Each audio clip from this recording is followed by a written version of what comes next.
జై తెలంగాణ, జై తెలంగాణ, జై తెలంగాణ. గౌరవనీయులు పెద్దలు మాజీ మంత్రివర్యులు పట్నం నరేందర్ రెడ్డి గారికి, వారి కుటుంబానికి, వారితో పాటు కొడంగల్ నియోజకవర్గంలోని మీ అందరికీ అండగా ఉంటున్న పెద్దలు శ్రీమతి సబితా ఇంద్రారెడ్డి గారికి, గౌరవనీయులు పెద్దలు మాజీ మంత్రివర్యులు అన్న గుంతకండ్ల జగదీశ్వర్ రెడ్డి గారికి, గౌరవనీయులు మాజీ మంత్రివర్యులు పెద్దలు అన్న శ్రీ పొన్నాల లక్ష్మయ్య గారికి, గౌరవనీయులు మాజీ మంత్రివర్యులు ఈరోజు మీ అందరికీ కొడంగల్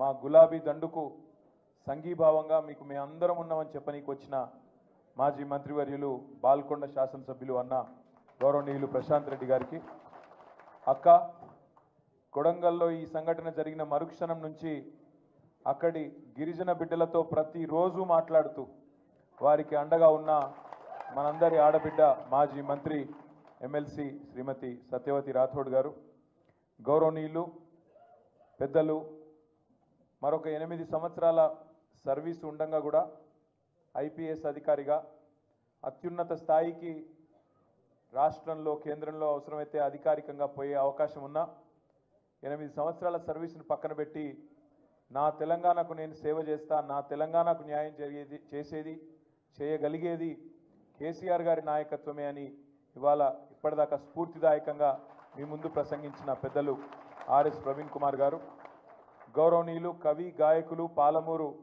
ముద్దుబిడ్డ అన్న పెద్దలు ఎమ్మెల్సీ శ్రీ కోరేటి వెంకన్న గారు, అన్నగారు అన్న దేశపతి శ్రీనివాస్ అన్న మాట్లాడినాక మనకు నిజానికి మాట్లాడుతుంది ఏముండదు.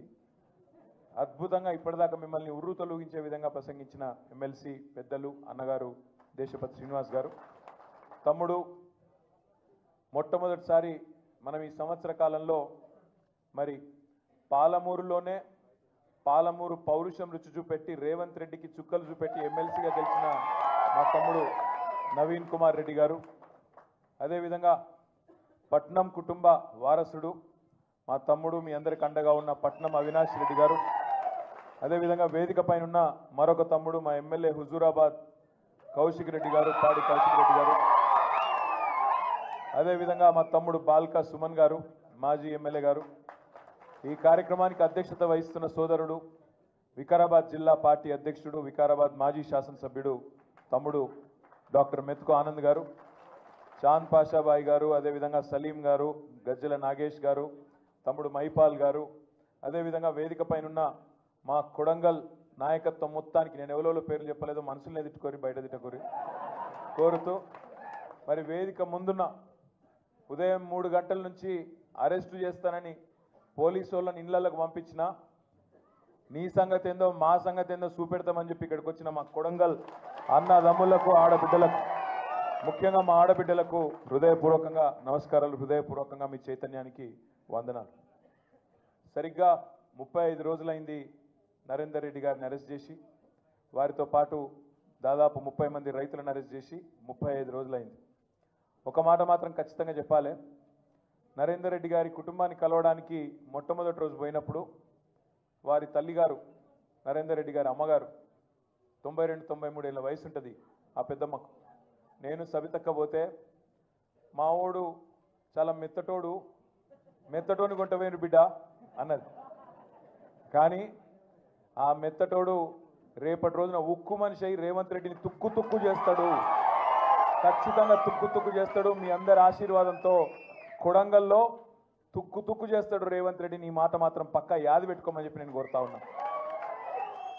ఈ సందర్భంగా నిజంగా నరేందర్ గుండె ధైర్యానికి, ఆ రైతుల గుండె ధైర్యానికి మనందరం కూడా సెల్యూట్ చేయాలి. కేసీఆర్ గారి నాయకత్వంలో ఎట్లయితే ఉద్యమంలో ధీశాలిగా పోరాడినామో ఇవాళ నిజంగా మీ కొడంగల్ చైతన్యం చూస్తూ ఉంటే మొత్తం మా అందరికీ కొత్త ఉత్సాహం వచ్చింది, మా అందరికి కూడా గుండె ధైర్యం వచ్చింది. ఎందుకంటే సంవత్సరం కిందట అనుకోకుండా ఎన్నికలు ఓడిపోయినాం. ఇందాక దేశపతి శ్రీనివాస్ గారు ఒక నక్క కథ చెప్పిండు. ఆ నక్క వినయాలు ప్రదర్శించుకుంటూ రేవంత్ రెడ్డి అనే ఒక నక్క మొత్తం రాష్ట్రం అంతా తిరిగి అరిచేతుల వైకుంఠం చూపెట్టి ఎవరికి ఏది కావాలంటే అది ఇస్తా అన్నాడు. డిసెంబర్ 9 నాడు ఉరుకుండ్రి, మీరు రుణం తెచ్చుకోండి, 2 లక్షల రూపాయలు తెచ్చుకోండి, నేను వస్తూనే ఉన్నా, సంతకం పెడతా. ఏది పోయిన డిసెంబర్ 9 2023 అది పోయింది. సంవత్సరం దాటింది, ఈ డిసెంబర్ 9 కూడా పోయింది. అయిందా రుణమాఫీ? 2-3 సార్లు రేవంత్ రెడ్డి కాంగ్రెస్ వాళ్ళు ఆడ ఈడ మాట్లాడినారు. ఏమని?